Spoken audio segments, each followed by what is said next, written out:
Belarus across the globe in 9 languages, 24/7, online, FM and satellites.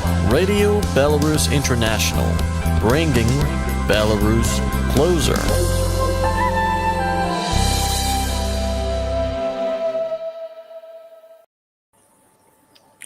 Hola, muy buenas a todos los que una semana más nos ven aquí en Radio Internacional de Belarus en el idioma español. Hoy tenemos con nosotros a un invitado, el cual es enfermero español, es además de ello bloguero en redes sociales, sobre todo tiene su canal en YouTube que está publicando bastante materiales interesantes de lo que tiene que ver con política, geopolítica y en definitiva sobre la justicia social, entre otros temas. Y además de ello, pues siempre un activista incansable. Alex Jiménez, muchas gracias por haber accedido a esta entrevista. Gracias a ti por tus palabras. Bueno, yo quería empezar preguntándote precisamente por tu canal, porque es un canal que sobre todo se centra en hablar de la realidad de política y de cómo se puede luchar por la justicia social. Pero, ¿por qué decidiste pues la creación de ese canal? ¿Qué te llevó a ello? ¿No había, puede ser en tu opinión, otros canales que se dedicaban a ello? ¿O por qué decidiste realizar ese trabajo?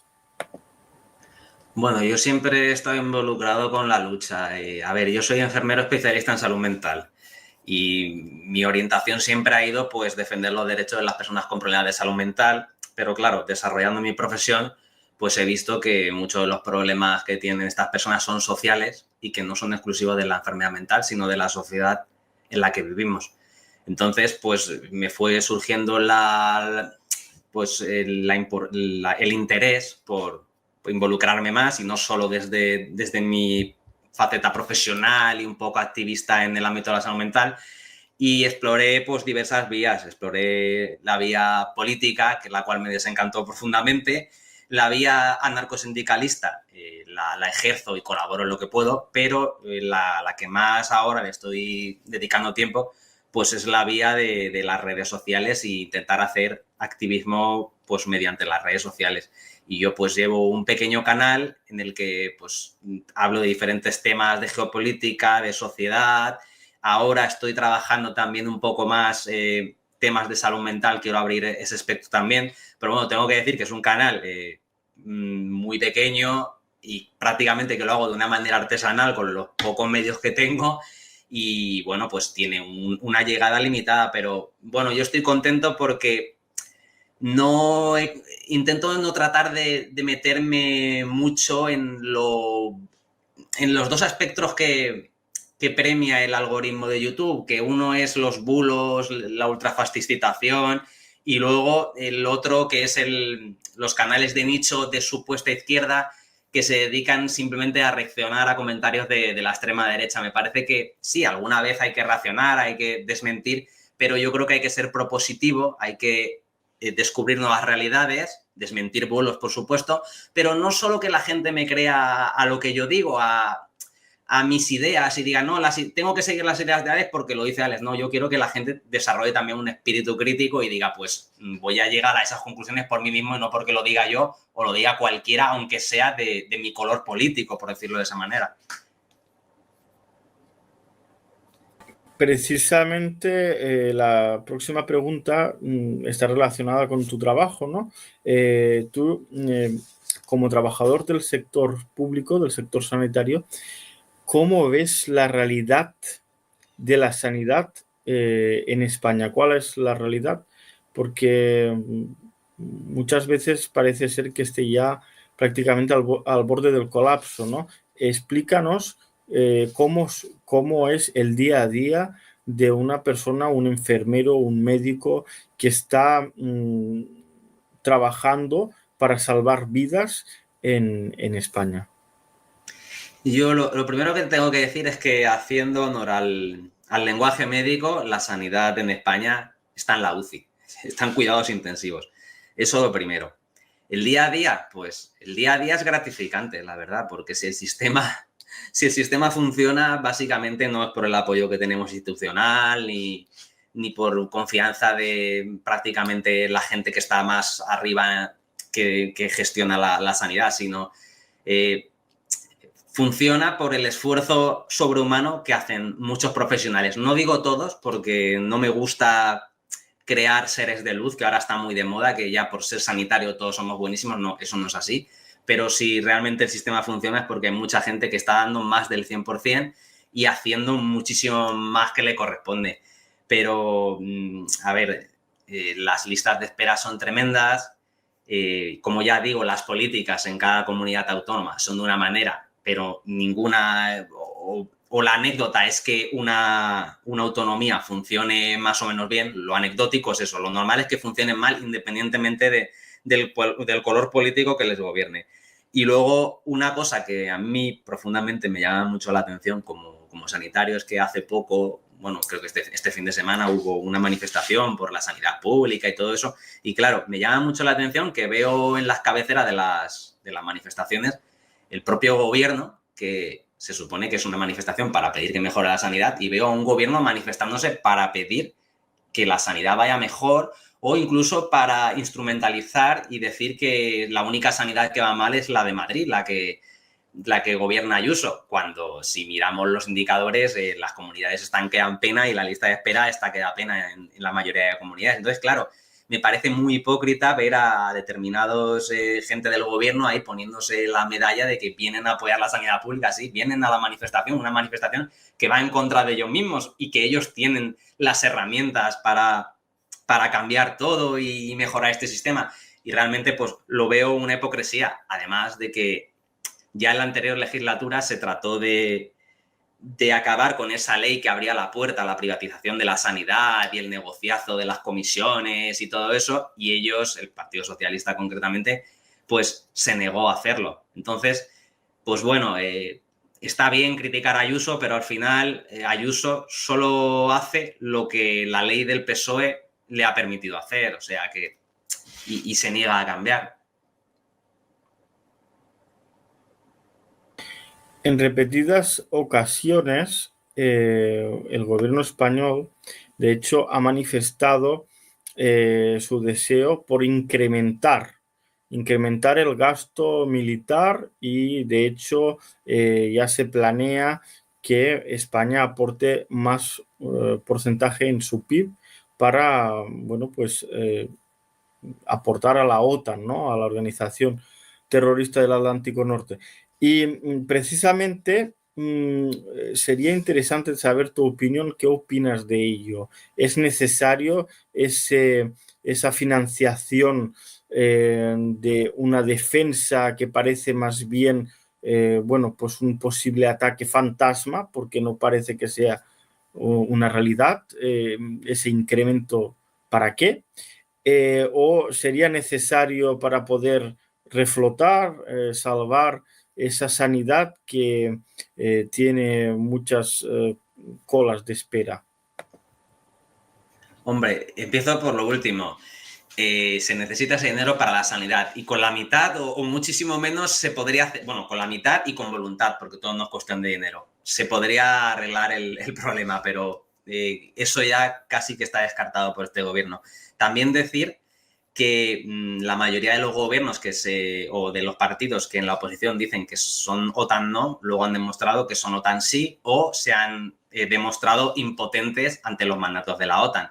Entonces, al final lo que cuenta es lo que se hace. Si tú llegas a un gobierno y eres anti-OTAN, pero se está sirviendo a los intereses de la OTAN, pues no me vale decir, bueno, es que yo pienso que OTAN no. Bueno, sí, vale, OTAN no, pues bien, pero al final es OTAN sí.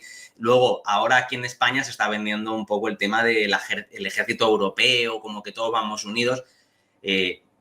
Europa no ha ido unido nunca en nada. De hecho, Rusia y Belarus es parte de Europa y yo no veo que ellos estén integrados como Europa. Creo que quieren hablar de un ejército de la Unión Europea, que es diferente, que es una unión económica y que cada uno, y eso lo ha demostrado, por ejemplo, en la anterior crisis económica, el 2008, cada país iba por su parte. Y yo creo que financiar un ejército común europeo va a ser complicado cuando los países ni el propio Parlamento se ponen de acuerdo nada más que para tomar medidas de economía de guerra o para medidas fascistas, como la ley esta de migración y asilo. Para ese tipo de leyes sí que se ponen de acuerdo, pero claro, para defender la integridad territorial de uno de los socios en caso de algún incidente, me parece que viendo la gusanera europea cómo actúa, pues sería sálvese quien pueda y me da la sensación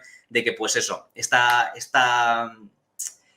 llamada al gasto militar sin ningún criterio responde más pues a intereses económicos de gente como Ursula von der Leyen, de la industria armamentística alemana y luego, pues aparte de eso, decir que en Europa industria armamentística la tenemos muy limitada, prácticamente de los primeros que hay en el ranking de industria armamentística, los primeros que empiezan a aparecer son Francia y no están ni en los primeros puestos. O sea que básicamente es una transferencia, por resumirlo así porque es un tema complejo, es una transferencia de dinero de los bolsillos de los ciudadanos para, en vez de utilizarlo en políticas para su beneficio, para políticas para unos pocos, que son las élites de la creación pues, de armas. Ahora se creará pues, una industria de armas aquí en Europa y bueno, el resto de material bélico que haya que adquirir con celeridad, como se tiene que levantar una industria armamentística, pues tendrán que comprárselo al de siempre, que es Estados Unidos. Y Donald Trump encantado.